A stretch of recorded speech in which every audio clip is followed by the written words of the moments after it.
Hi, welcome to the Little Gardens Homestyle text class of A Course in Miracles.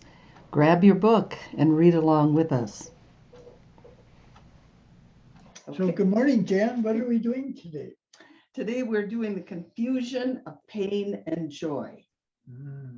We had a good conversation about that this morning, so hopefully we'll have some good tips and ideas for you to start with. But first of all, I want to mention that one of our students, one of the people who watches these videos on YouTube and studies along with us, sent us an email, which you folks all know about, saying how much she appreciates it and how she studies along with us and makes notes in her book and all that. Is like, wow, that's great.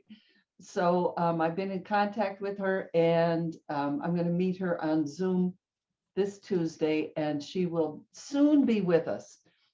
She has some surgery scheduled, so we don't have a date yet, but she's just going to be on one time. She'll be on one time, Yeah. and I think it's a great idea that you all liked the thought of inviting students as a guest. So that'll be fun. All right, that's it. So The confusion of pain and joy. Before we get rolling on this, I think it might be useful for us to look at how there's the ego's premises and the Holy Spirit's premises, or God's premises. And if we see these as two columns. Two thought systems. Yep. Complete and whole in themselves. Yep. Two thought systems. Yep. If we take a look at that first as a framework for getting into this, it's all going to flow.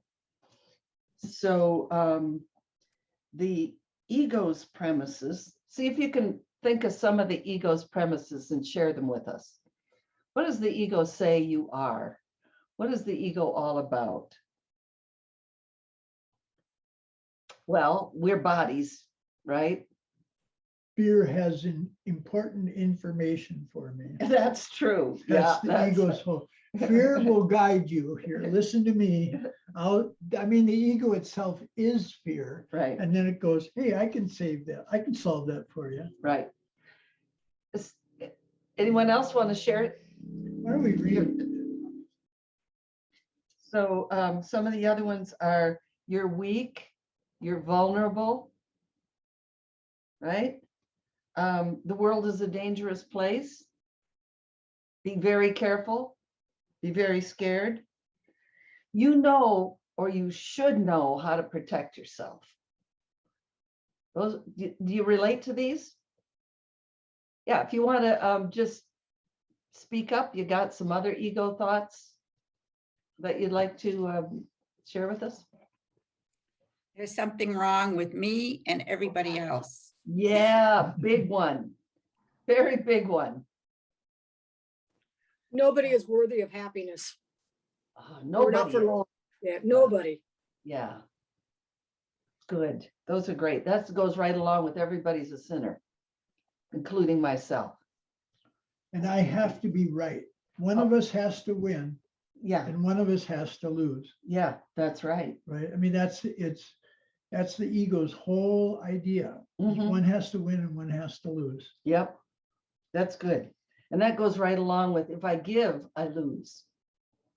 So let's just switch over to some of God's premises. And this is just a framework for understanding this whole section. You are mind. You are still in the mind of God. You're free. You're powerful.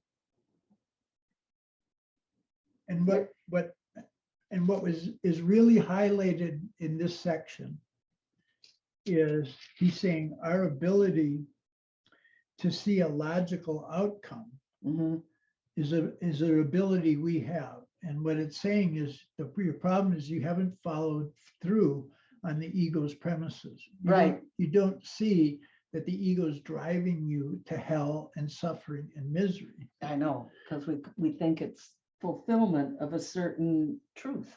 See, and that's really important here because the Course is making these really extreme metaphysical things like there is no world, there is none of this. But what it appeals to us is it's saying you're looking to this ego for joy Right, without seeing that it's not going to give you joy. right. And you have the ability to follow through and see that that ego is not telling you the truth. All right. You have the ability to see a logical outcome. But what's interesting is that he doesn't meet us at that metaphysical juncture. He just says, you're looking for joy. That's Yeah, what right. you want. You're Right, just looking in the wrong places. for it. exactly. Yeah, So it appeals to something very pragmatic, very practical, very much in the moment, where these extreme metaphysics, we can get a hold of them mhm, through understanding, I do want joy, right, but I don't have it right now. yeah. Here we go. Connie, would you start by reading that first paragraph for us? And feel free to break in and comment at any point or afterward. Sure. The confusion of pain and joy. The kingdom is the result of premises, just as this world is. You may have carried the ego's reasoning to its logical conclusion, which is total confusion about everything. That's kind of funny and true. As I think about it, that's why my life is so confused sometimes. Most of the time. If you really saw this result, you could not want it. The only reason you could possibly want any part of it is because you do not see the whole of it. You are willing to look at the ego's premises, but not at their logical outcome. Is it not possible that you have done the same thing with the premises of God? Your creations are the logical outcome of his premises. His thinking has established them for you. They are exactly where they belong. They belong in your mind as part of your identification with his, but your state of mind and your recognition of what is in it depend on what you believe about your mind. Boy, there's a lot in that sentence. His thinking has established them for you. They are exactly where they belong. They belong in your mind as part of your identification with his. But your state of mind and your recognition of what it is in it depend on what you believe about your mind. So that all basically just says that if I come from the premise of my mind as the mind of God, then I would see things totally differently than if I come from my ego mind. Right. Yeah. Whatever these beliefs may be, they are the premises that will determine what you accept into your mind. That's a neat way of looking at it, coming from premises. I never thought about that. No, It's basically the framework, and I choose which one to live my life from. Right. Yeah, great. just Right-minded. no, go ahead, Connie, go ahead. No, I was just gonna say, I've just got to keep choosing right mind. Right, yeah. Anyone else have a thought on this paragraph? Question? Comment? I like sentence 5, just that we're willing to look at the premises, but not at their logical outcome. And the first thing I thought of is some of the insanity of things that we see in this world. And there's so many examples that you could have that, like, we just kind of go with the belief and we find the evidence we want to support that, despite what might be fact. Yeah. And how willing we are to be like, I just have to, strive for something without really looking at the logical outcome of that. Right. So it's so true. It's kind of just like having that mentality of being like a sheep or a follower. I'm just going to follow the masses. This is the way it has to be. Oh, you know, like kind of that mentality, right? Spending so much time going from one thing to the other, whether it's following the new spiritual, recipe of the week, or finding somebody new to blame this week. I mean, it can go either way. Yeah. I thought that the idea of creations got a little clearer here.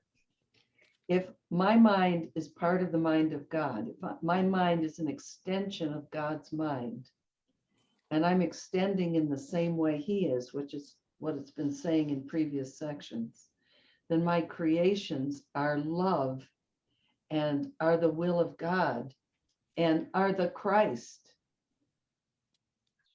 There's only God and God's Son. We are God's Son, and we are, when we're extending love because we remember who we are, then the love that we see in one another is our creation.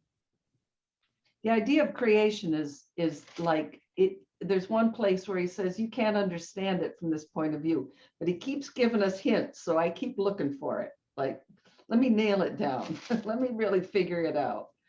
Well, he's pretty clear in this paragraph that our creations are exactly where they belong. They're in our mind. And then he goes on to say that this depends upon your belief about what your mind is.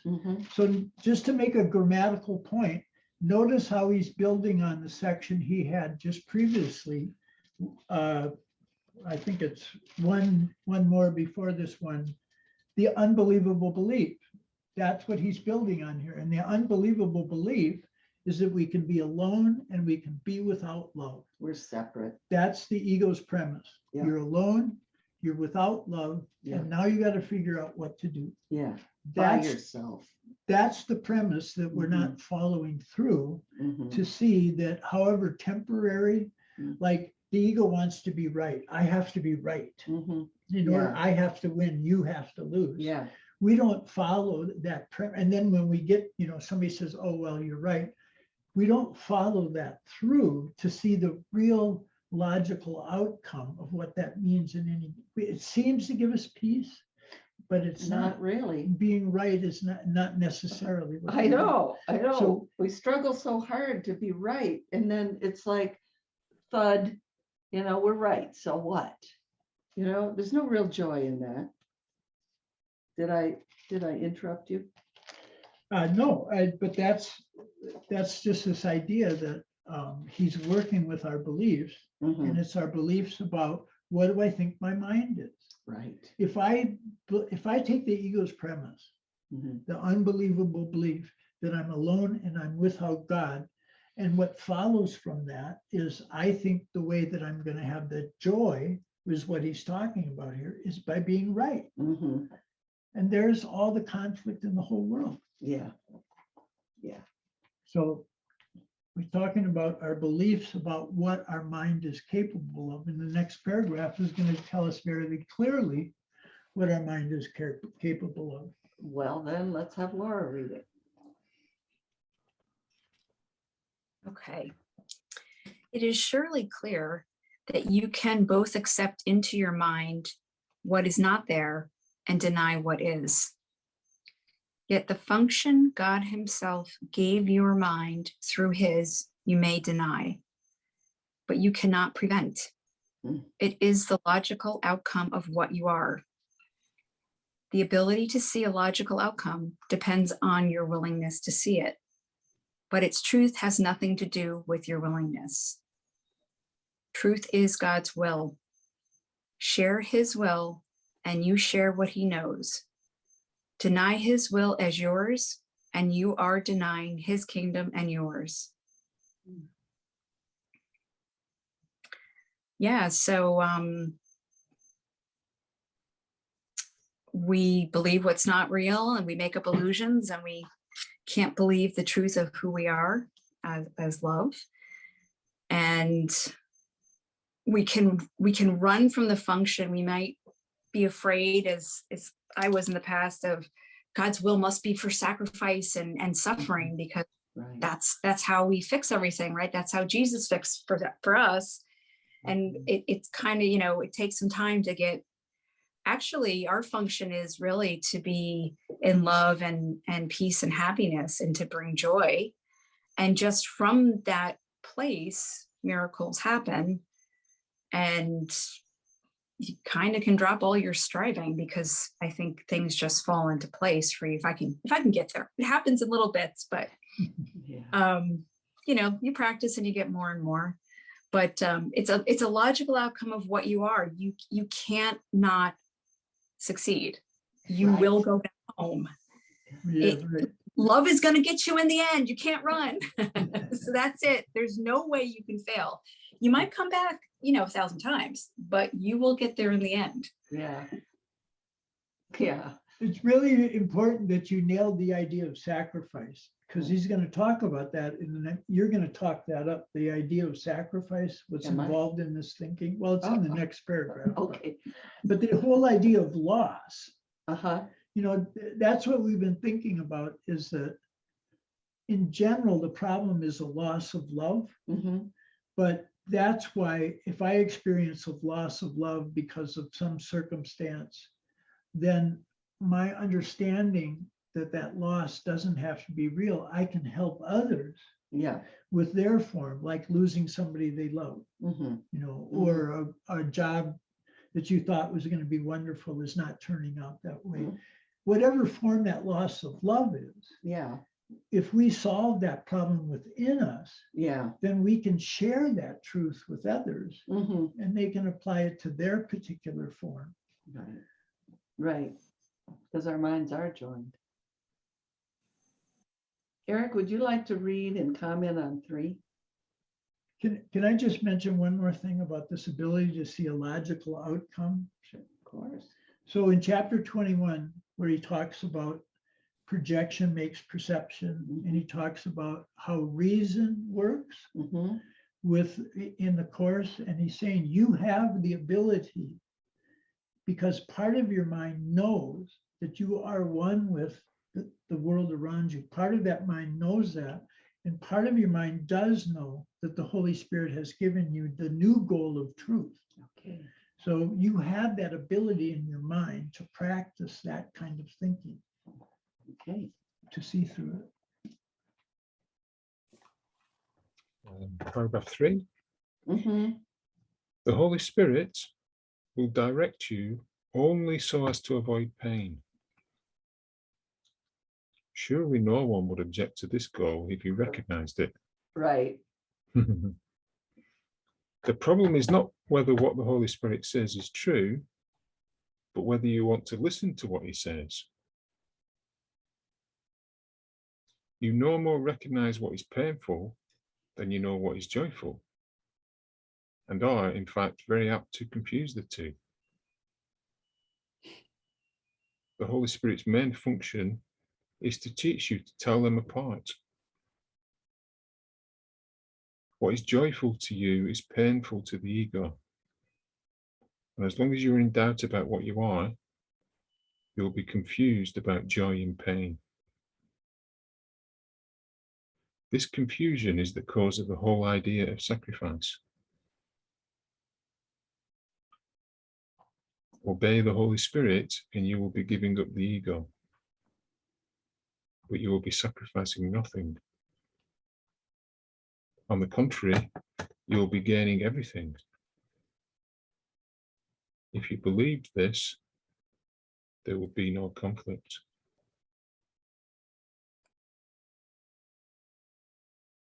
So,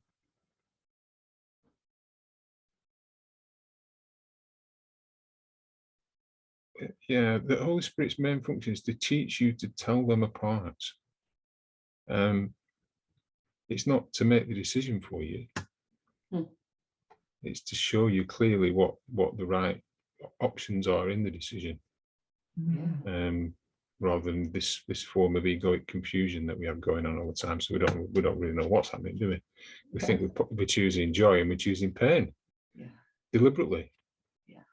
And then when we do make the right decision, we think we've got it wrong because it seems to be painful. but actually it's joy, because it's only the ego that's complaining about it. Yeah. Anybody else want to comment on that paragraph?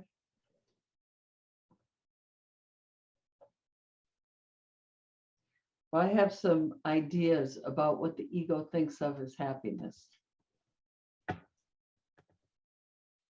Feeling my anger, getting vengeance, making sure that those bad people get the punishment that they deserve.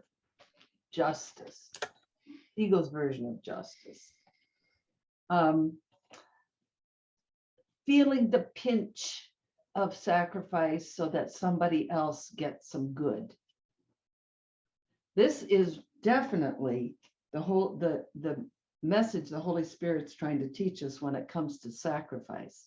So I put it in there. It says this confusion is the cause of the whole idea of sacrifice. And later on in the course is going to talk a lot about that. But you might want to go to the 13th question in the teacher's manual. We won't read it now, but it's called, "What is the real meaning of sacrifice?" And it's the idea, it's based on that ego idea that there's only so much of whatever it is. And if I give it to somebody, I lose.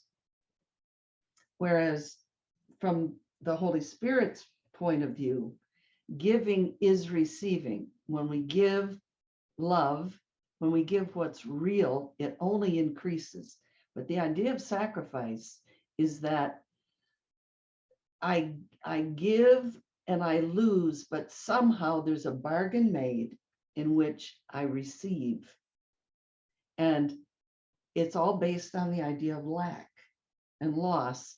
And it's based on what the physical world looks like to us. If you give a physical thing away, you don't have it anymore. So if we feel a pinch of loss and resentment, but it's for their good, it's for somebody else's good, we are offering them resentment. We're offering them loss. I had a spiritual teacher who would use the expression, "That's a gift I can't afford to give," meaning I'm not yet at the point where I can recognize that giving that isn't a loss to me, right? If it causes resentment in me, I'm just not there yet. But let's be clear about this whole idea of extension here, because that is the nexus at which we have to see the ego is saying is if you stand on love and give an example of love here, that you're going to lose being right. In other words, The ego says this, yes. Yeah, I mean, it's like yesterday I had a discussion with old friends from way back when we were young. And one of them was with a guy I used to work with, and we used to argue about, money and how will you take care of this business and how will you take care of that? And it was always about one of us had to win, one of us had to be right. And that's what the course is saying here. You haven't seen this drive of the ego to be right is keeping you in conflict. Right. And that's what the last sentence says. If you believed what the Holy Spirit is telling you about your mind, that others are part of your mind, if you believe this, there would be no conflict. Right. But to the ego, it's painful to give up being right. Yeah. It's painful to practice love. The ego convinces us that love is going to be a loss. Yeah. Yes. That's the conflict in our mind. And we're teaching conflict. Yes. When we're trying to be right instead of standing on the love, we're teaching conflict. Yep. And remember, a couple of sections back, the whole idea of ego is conflict. So if there's conflict in our mind, that is ego. Ego appears to be giving us choices that are valueless, but it's like, stay over here, figure this one out, get it done so that you get something, mostly at someone else's expense. But it's like that whole idea of conflict is the polar opposite of peace. In fact, peace gives us everything, where conflict is more and more and more fragmentation. Yeah, that's it. And that's why I'm mentioning here that, the Course is saying all this really extreme metaphysical stuff, but that's not where the learning is. The learning is, what do I believe about myself? Yeah. And what do I believe about others? And what do I believe about our minds? Because Yeah. the ego's teaching us that we have separate brains, separate minds. And that's what we are. Our mind is our brain, is the Yeah. ego story. Yeah, And the ego is always saying that your minds are separate. There's no joining of your minds. right, right. There's only joining of things. There's contracts, there's agreements in the world, but the oneness, according to the ego, doesn't exist, and he'll show you by giving you pain. Right. And the discussion I had with my old friend about, we were talking about money in the business and all that, it was a big deal. I'm saying you've got to put money into these safety features or somebody's going to die. Yeah. Right. And being right in that seems so important to me. Uh-huh. And it's not that there Yeah. wasn't a right answer, but what I'm missing is I'm teaching conflict instead of the joining of love with him. Uh-huh. And that's what the Holy Spirit is saying, the joining of in love with those other people as part of you. That's interesting because it does seem right, right? Yeah. To be angry because somebody's not being given safety features. Exactly. Yeah. And you get that investment. And Mhm. again, it's not that there isn't a right on this level right answer, but you're realizing that you're not standing on sharing love. You just need to be in love with your friend at the moment. Yeah. And then he'll come to my way and make me right. Okay. Any other thoughts on that paragraph? I liked it that Eric pointed out the Holy Spirit's main function is to show us where peace lies and where conflict lies. Once we do that, we're going to side with him. Okay, Kathy, would you read 4 for us, please? Sure. That is why you need to demonstrate the obvious to yourself. It is not obvious to me. I believe that doing the opposite of God's will will be better for me. I also believe that it is possible to do the opposite of God's will. So no matter what we're coming up with in our little tiny minds, it just isn't going to work. And it's like, as long as if I start out knowing that, it's like anyway. I heard something wonderful yesterday. It's like, if you can't turn your ego off, and if it's driving you crazy, all you have to do is just not believe what it's saying. Yeah. And I thought, oh, that's one way of doing it. Anyway, therefore, you believe that an impossible choice is open to you, and one which is both fearful and desirable. Yet God wills. He does not wish. Your will is as powerful as his because it is his. The ego wishes do not mean anything because the ego wishes for the impossible. You can wish for the impossible, but you can only will with God. This is the ego's weakness and your strength. So the ego wants to put jet fuel in a lawnmower. It's basically what it sounds like. And I can spend all day doing, trying to get the jet fuel into the lawnmower if I want to. I just had a cartoon image of you just like flying off. Yeah, flying down the, yeah.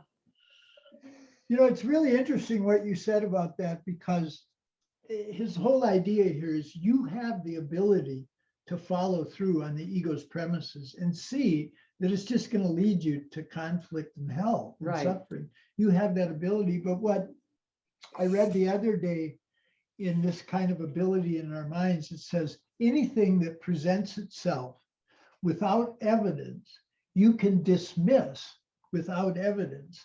And that's exactly what the ego is doing. It's making up fear, but it's never justifying and it's never having it make sense in any way. It's just making up this fear, right? And Well, yes, but don't you think you have to have quite a bit of discernment, learning to recognize that the ego is making it up? Because it does Yeah. seem very scary. Things seem scary in this world. We can. the point being is that I can dismiss the ego out of hand Uh-huh. because it's not really giving me reasons Mhm. to deny love. Right. I am part of love. I am in the mind of God, and the ego is presenting something that's opposite, but it has no real evidence. So I can just dismiss that ego. That's part of seeing the logical outcome of its premises. Okay.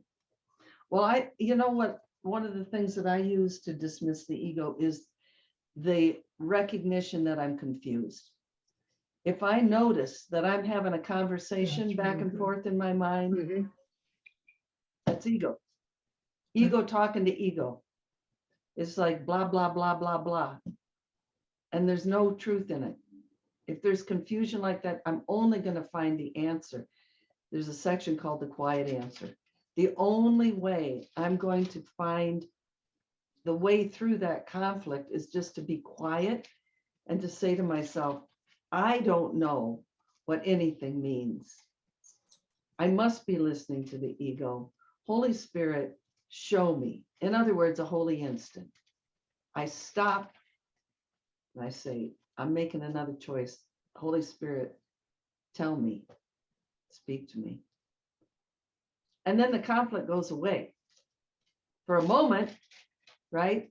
But in that moment, the Holy Spirit can give guidance. This conflict back and forth, the yak, yak, yak inside the mind. What should I do? What did it mean? All of that conflict is ego. Now, remember back couple of sections ago, from vigilance to peace, Yeah, right? That third lesson of the Holy Spirit, and let be vigilant only for God God's and his kingdom kingdom. and the results of it. But remember what that section said: perceived without your part in it, God's creation is seen as weak. If you don't see yourself as part of love, as part of God's creation, you'll see yourself as weak. And those who see themselves as weak and do attack, the attack must be blind, however, because there is nothing to attack. Therefore, they make up images, perceive them as unworthy, and attack them for their unworthiness. That is all the world of the that is all the world of the ego is. Nothing. It has no meaning. It does not exist. Do not try to understand it, because if you think you can understand the ego, you Yeah, think you can appreciate it and therefore love it. and that's not possible. But it's nothing. You have to dismiss it as nothing. Yeah. So there's another thing I thought was interesting, another topic you might say in paragraph 4, and that is sentence 8, your will is as powerful as God's because it is God's will. We are God's will. And our wishes for conflict and pain, for war and suffering and death, are ego illusions. And it does come up with things like, oh my God, if you don't spend this money on safety, we're going to die. Right. Right. Yeah. I mean, it comes up Mhm. in seeming very real conflicts. Yeah. But I just forget it's the love that I want. It's the Right. joining that I want. with Right. others. Not Right. I don't want to be in conflict. Right. Yeah. So basically what you're saying is after you join with this guy that you're doing the, the safety features with, then whatever happens is going to be kind of it's going to be guided by the Holy Spirit, right? So whatever, you can take comfort in whatever shows up. That Mhm. Yeah. Okay. Boy, life gets so much easier when we recognize the ego. Yeah. It's just so much easier. To me, it is pain. It's going like, listen to me. Yeah. Listen to me. Little monster. Yeah. Yeah, and all the yeah buts are from the ego. Yeah, but. Yeah, but Yeah buts. Well, let's look at paragraph 4 again, see if there's anything else we want to talk about before we move on.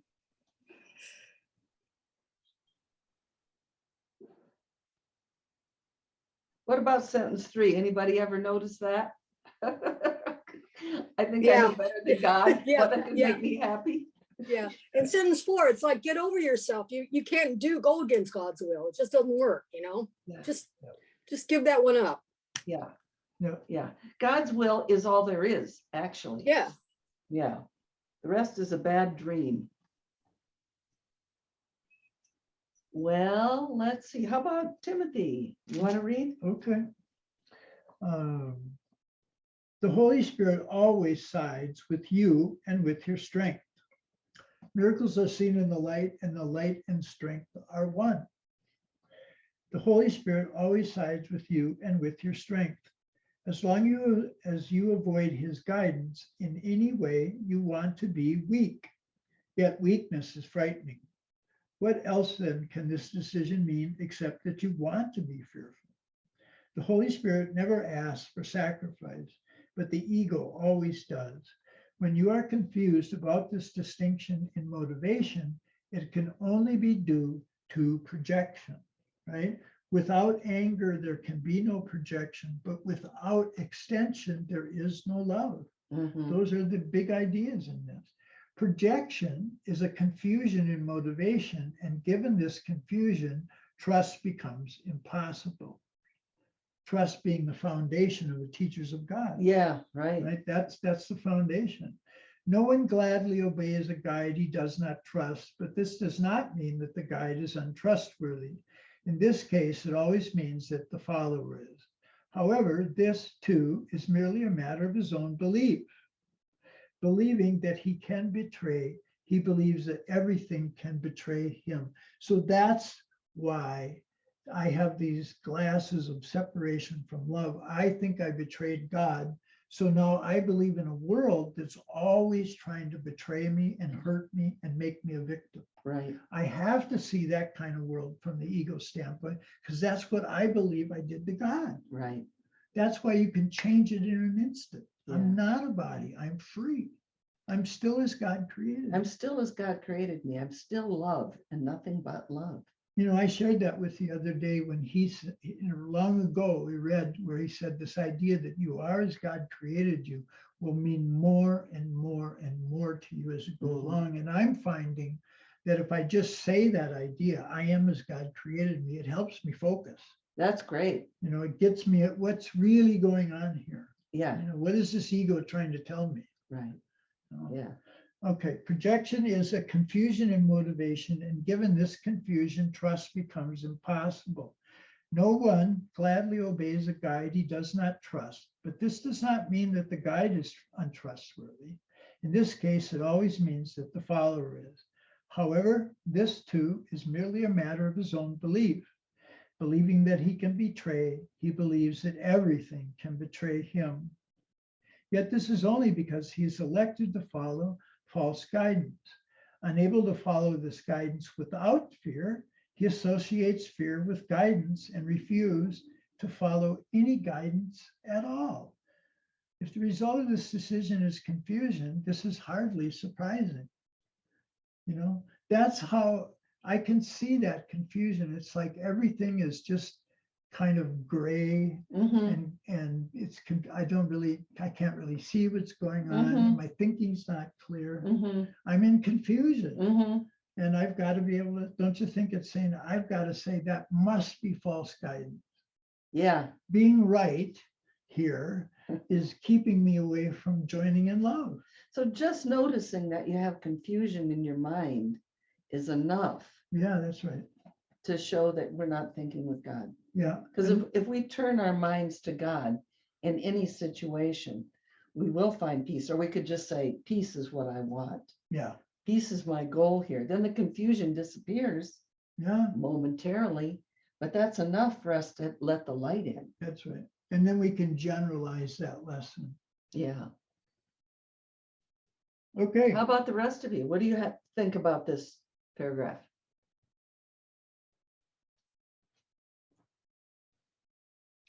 Sentence 2,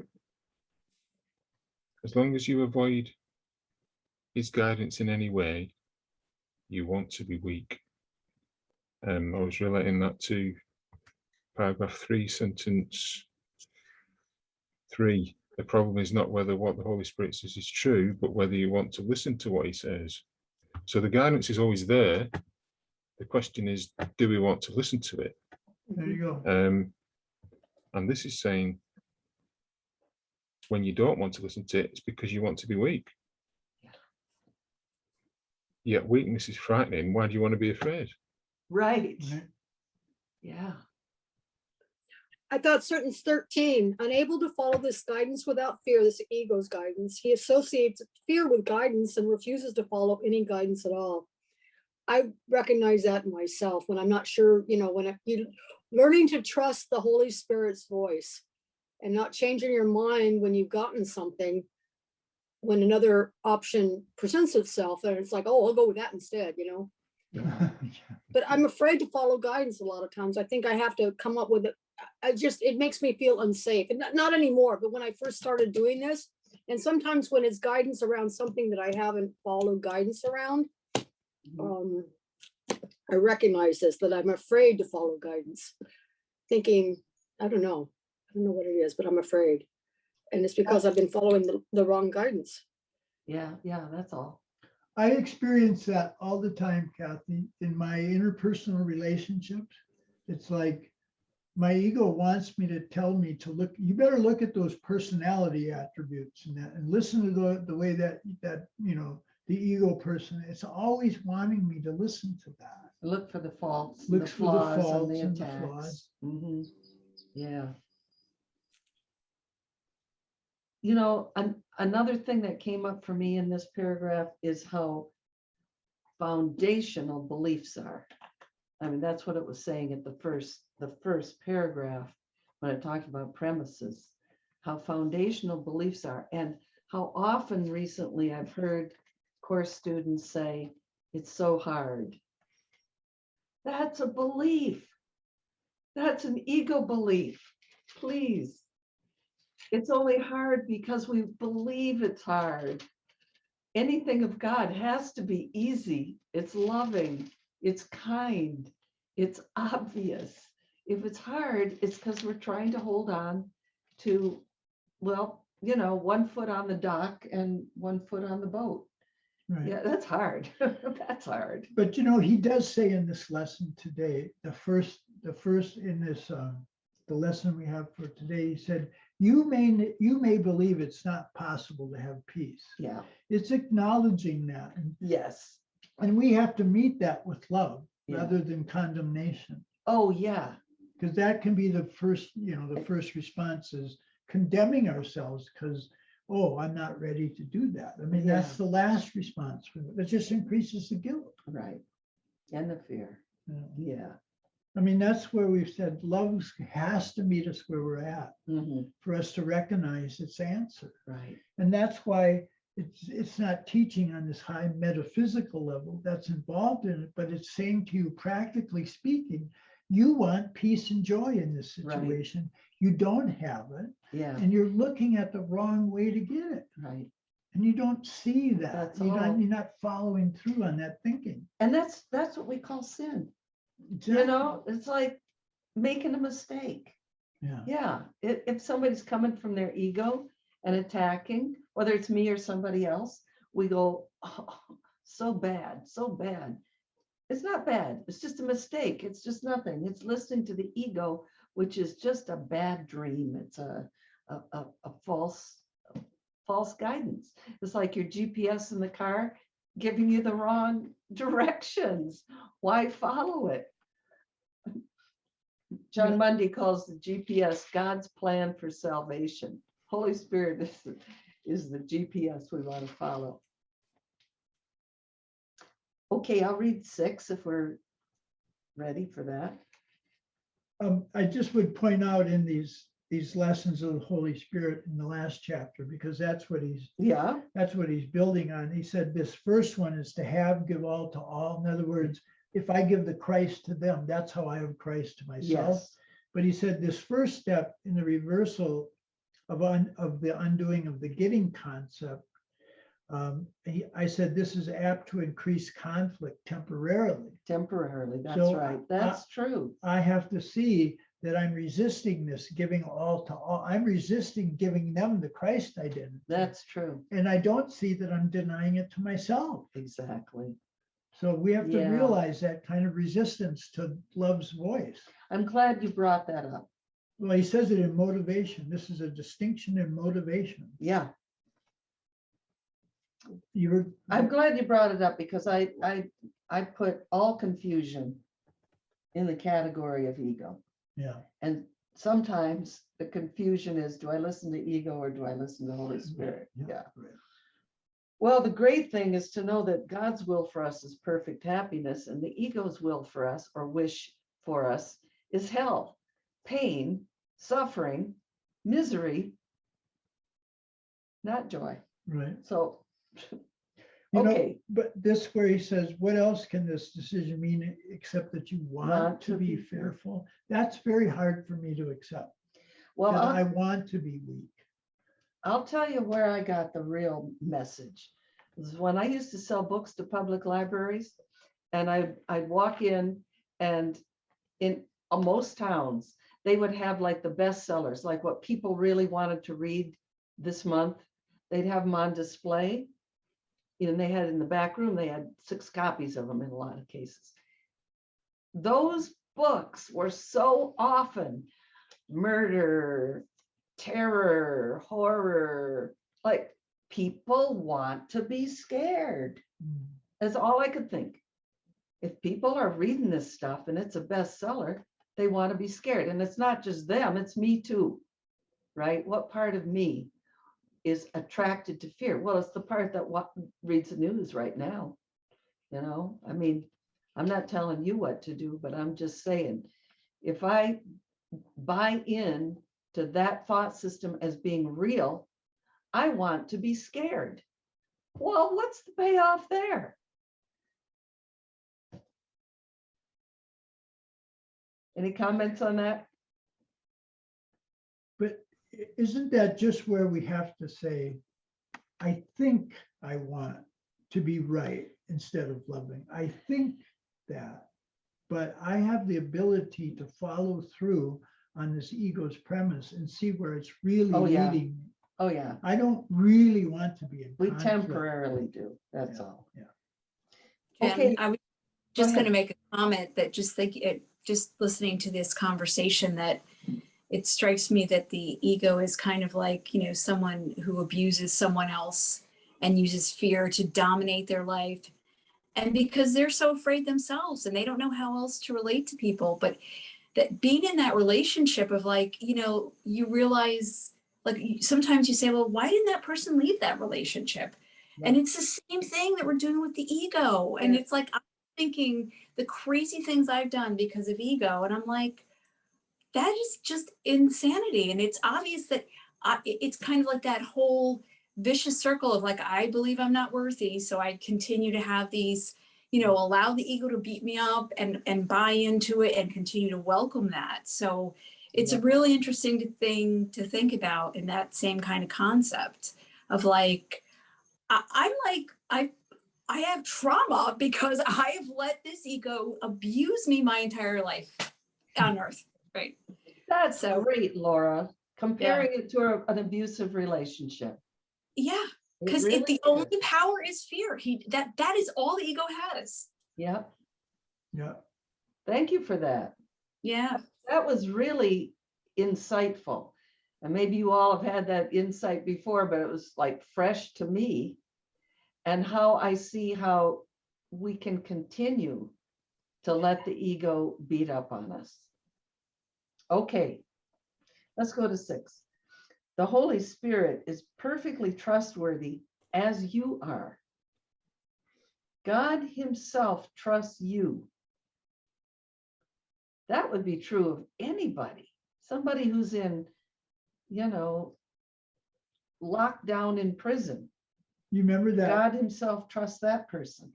There's that lesson in part 2. It says, Father, how great your trust is in me. I must be worthy of that trust. And my holiness must be steadfast, that you've put the salvation of your one child in my hands. How worthwhile I must be that you've let this decision for salvation rest in my mind, that I can make that decision. What is so cool about that is that it shows the stark disconnect between what God thinks about us and what we think about us when we're thinking with ego. Yeah. Okay, and therefore your trustworthiness is beyond question. It will always remain beyond question, however much you may question it by listening to the ego. I said before that you are the will of God. God didn't make us out of mud, God didn't make us out of a physical thing to be a separate being from God, from Him. God, we are merely only the extension of God's will. His will is not an idle wish, and your identification with His will is not optional, since that is what you are. Sharing His will with me, with Jesus, is not really open to choice, although it may seem to be. The whole separation lies in this error. That's a huge sentence. I by the know way. it is, yeah. You want to comment on that now? I think he's just telling us that there's this depth of separation from love that we don't recognize as just a mistake. It's not a reality. Right, yeah. The only way out of the error is to decide that you do not have to decide anything. Wow. Everything has been given you by God's decision. That is His will, and you cannot undo it.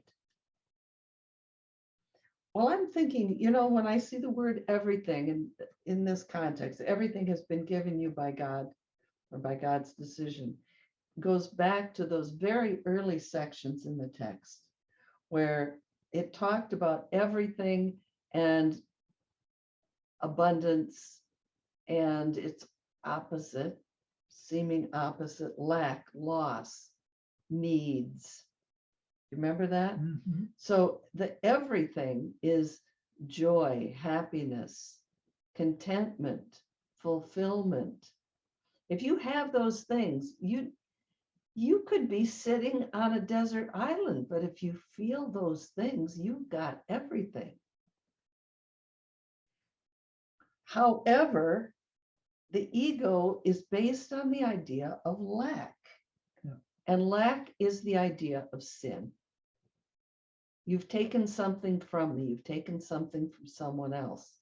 You are lacking in goodness. You are bad. There's a screw loose, or there's a piece missing from you, or there's something wrong with you. Yeah.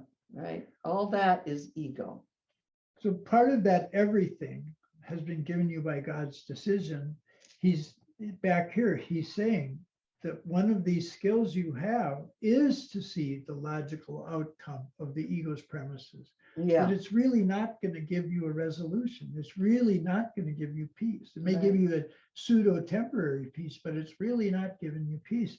And then he's just saying, you have this desire. You want to be fearful, which is hard to see, but we can see. If fear is in me, I on wanted some it. part of it, I must have wanted it. But that's why there's no order of difficulty in miracles, because I can change what I want right now. Just like that. I can That's do right. that. I can change what I want in that very moment. If I recognize I'm in conflict still, I don't like conflict. I'd rather have peace and joy, and I don't have it now. Right. And I have the ability to see that others are part of me. Right.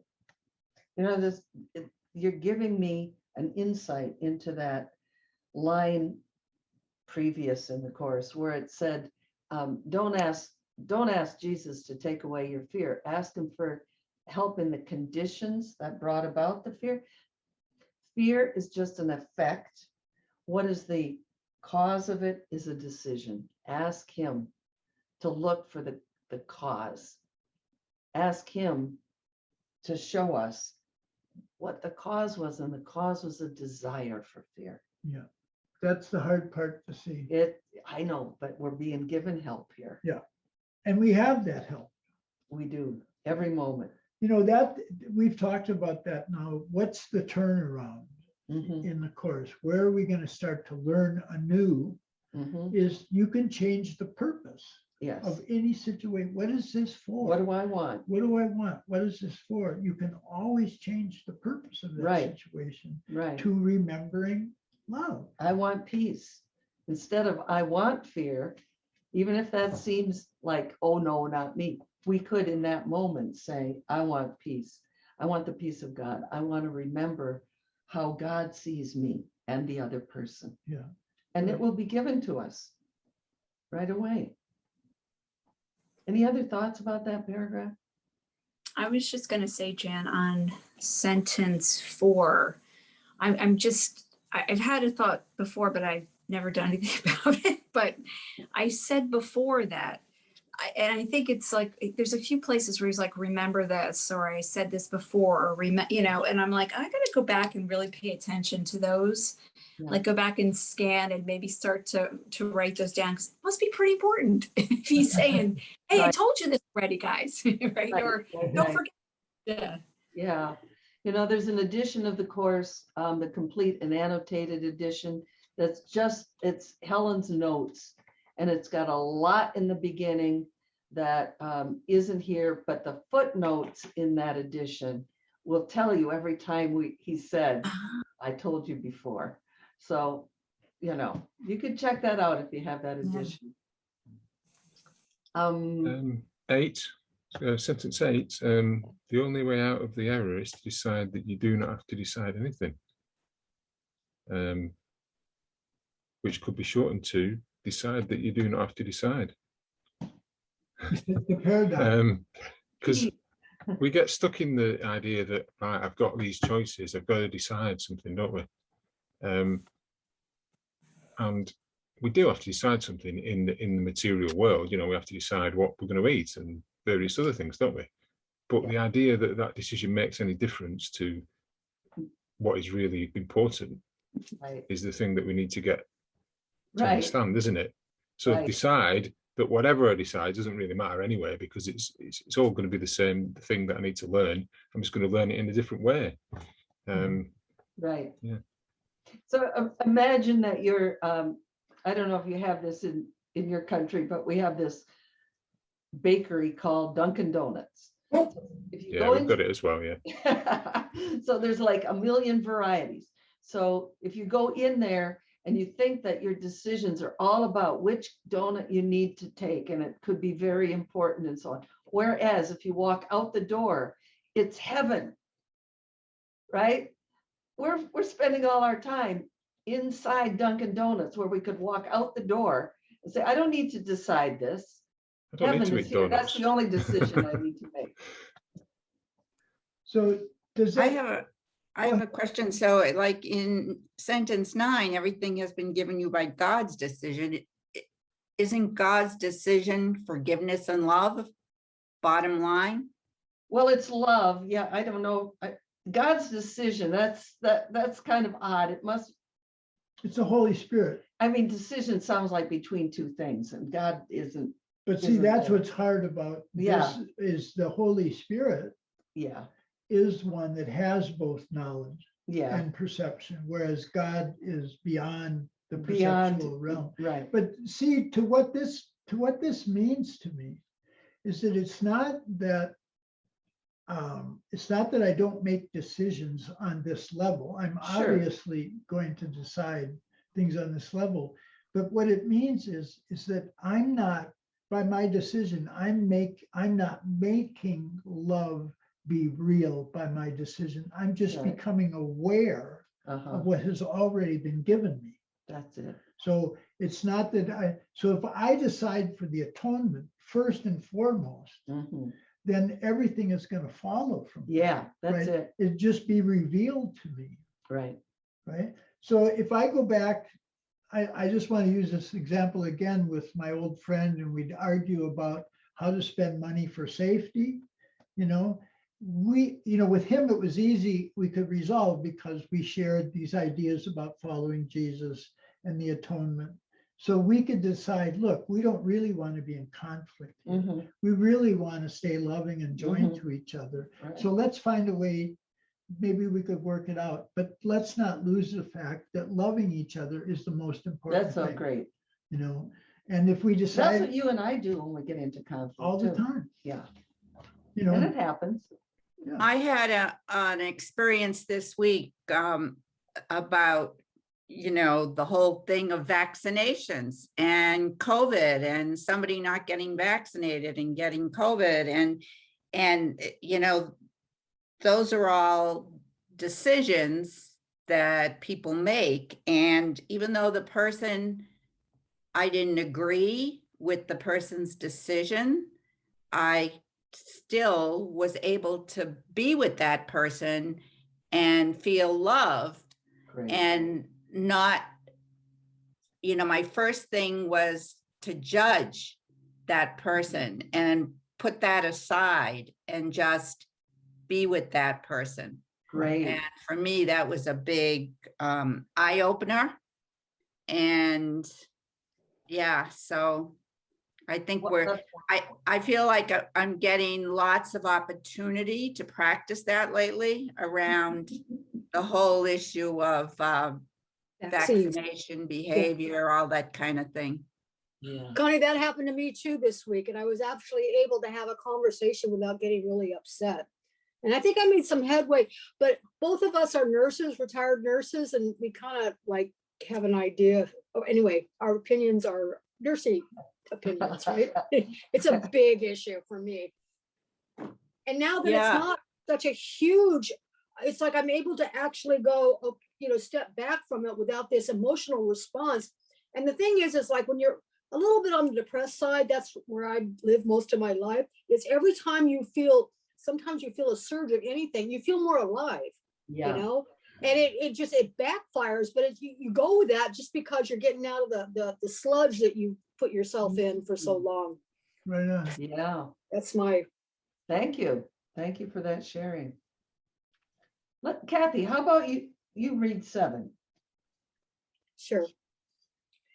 Even the relinquishment of your false decision-making prerogative, which the ego guards so jealously, is not accomplished by your wish. Wait a minute. Even the relinquishment of your false decision-making prerogative, which the ego guards so jealously, is not accomplished by your wish. It is accomplished for you by the will of God, who has not left you comfortless. It's beautiful. His voice will teach you how to distinguish between pain and joy, and will lead you out of the confusion you have made. And there is no confusion in the mind of the Son of God, whose will must be the will of the Father, because the will of the Father is his Son. So it's a moment by moment decision, right? Every time this stuff comes up, it's just like, look at it one more time. That in the rules for guidance, it explicitly says that I forgot what it is that I need to decide. And then that whole thing is decide what you really want. Right. Do you really want conflict? Yeah. No, we really don't want conflict. We really want peace. And we listen to the ego because it promises us, I can solve that conflict for you, with hiding the fact that the ego is the conflict. Right. Right. I appreciated that idea, that experience that you shared, Kathy, of how sometimes an emotion makes us feel more alive. Yeah. And we therefore confuse that with joy. And, it's like you're getting out of the mud, you're getting out of the rut. And anger is more alive than depression. But it's still in the ego's realm. So thanks for that example. We all experience that. Okay, Eric, would you read 8 for us, please? Yeah, I just wanted to mention on 7, that first sentence, the relinquishment of your false decision-making prerogative is not accomplished by your wish. What was it? It talked about wishes.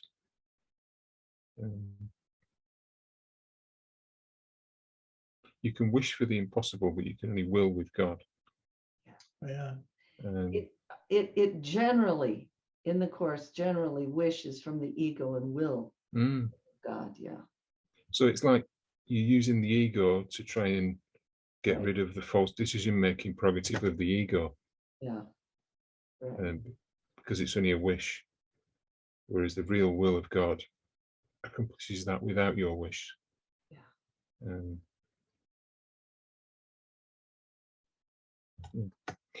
8, miracles are in accord with the will of God, whose will you do not know, because you are confused about what you will. This means that you are confused about what you are. If you are God's will and do not accept his will, you are denying joy. The miracle is therefore a lesson in what joy is. Being a lesson in sharing, it is a lesson in love, which is joy. Every miracle is thus a lesson in truth. And by offering truth, you are learning the difference between pain and joy.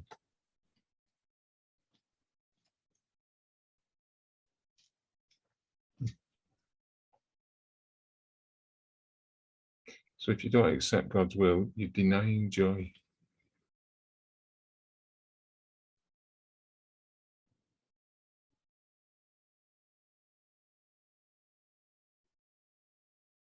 The miracle is a lesson in what joy is.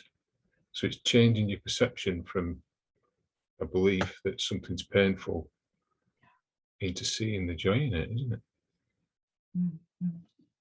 Yeah.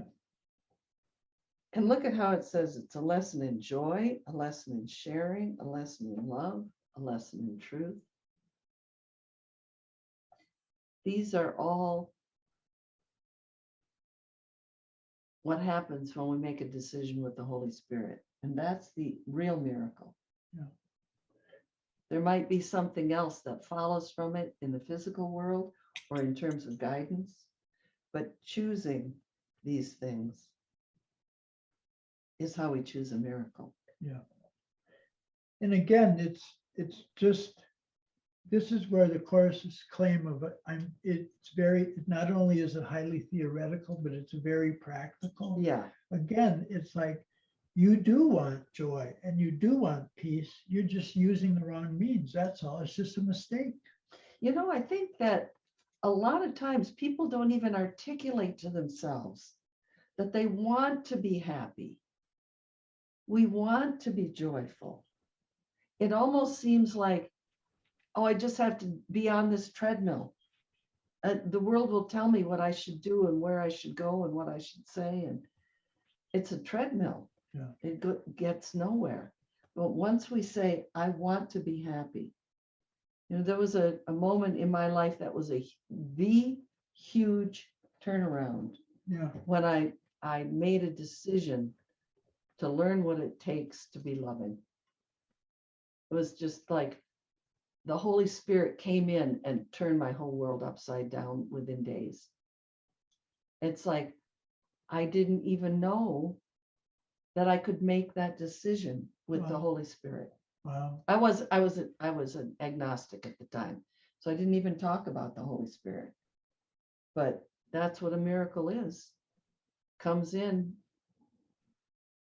It's like the beginning of the Course where it says, this Course is all about removing the blocks to the awareness of love's presence.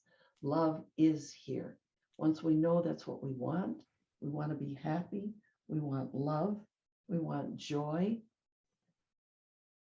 We've made the main decision. Then it's just a matter of checking in constantly. generalizing the lesson. Yeah, But to see how different this is from the traditional way of thinking about doing God's will, oh, yeah, it said, you know, you must do God's will, and it may be painful. it's gonna be It's painful. gonna be pain. You have to sacrifice your best interest sometimes Oh, yeah, to follow God's will, and it may, but that's okay. yeah, it's okay, that's God's will. God's will for you is a lot of pain so Yeah. that you can earn heaven. But we could say at that point, that's the ego's religion That's right, that I'm listening to. that's right, And I really do want joy. in Yeah. these. yeah. There isn't suffering in that. Any final thoughts about this paragraph? I mean, this section?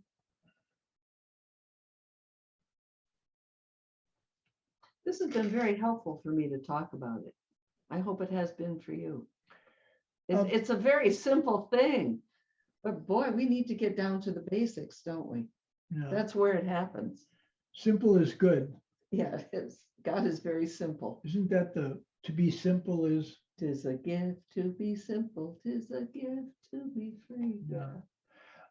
I was thinking maybe I could read a lesson from part 2 about fear Okay, and who we are. all right. And Let's end let's with wind that. up with that. Okay, Would that be okay? I will read it and we can take a quiet moment with it. sure. All right, this is lesson 240. Fear is not justified in any form. And the teaching is, fear is deception. It tests that you have seen yourself as you could never be, and therefore look upon a world which is impossible. Not one thing in this world is true. It does not matter what form in which it may appear. It witnesses but to your own illusions of yourself. Let us not be deceived this day. We are the sons of God. There is no fear in us, for we are each a part of love itself. Mm. And the prayer is, how foolish are our fears? Would you allow your son to suffer?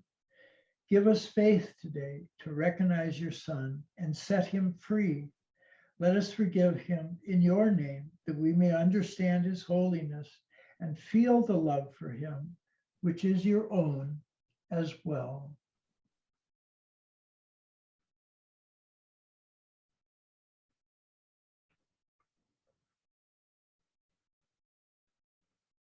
Amen. Amen. Mhm. Thank you so much for being together with us. Thank you. Yeah, Yes, Thank you. you guys are all so precious and dear.